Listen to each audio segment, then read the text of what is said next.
بینندگان در کدام در موضع پیش ما هسته آنها میدانند و کرامان کاتبین میدانند و آنها مینویسند.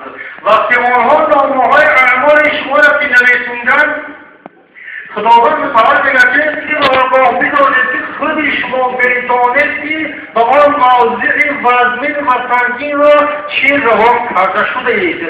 وقتی که من شما را زنده گردانیدم نامه اعمال شما را خود شما را در دست شما خود میدون خود قرائت میکنید. حضرت مولا میگه که بیارم در میزان ترازوی حساب و حکم جانا که دستی بینوات داریم را در موقعی خلق میکند هرکس اعمالشی را دیگه را میتداره چی عملی که در دنیا ما کرده شدهیم همه عملهای خودمون بخونیم.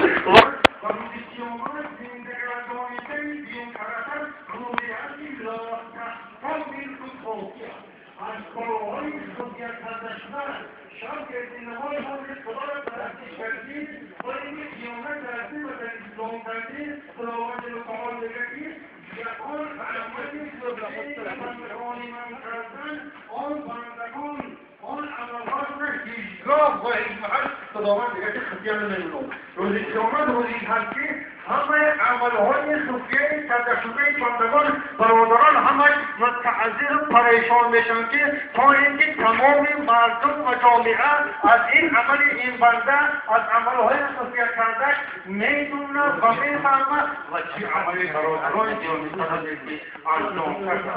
این ما در مصیبت خیلی پیشوای بزرگ هستیم، خیلی پیشوای این مردم این جامعه هستیم. بزرگی این دوستان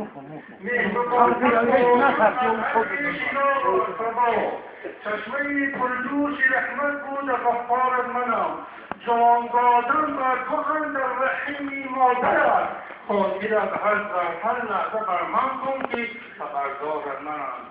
جسم زارت را اگر مانم موسیقی آیت کریمه گفته خداوند گفته علم نخلقکم من ماء مهین فجعلناه فی قرار مکین الا قدر معلوم فقدرنا فنعم القادرون.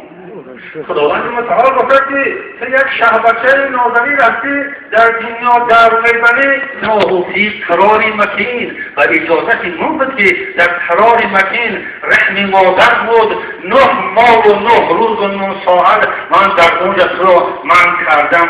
از اون موضع تنگ و تاریک برادران رحم مادر زیر 3 چنده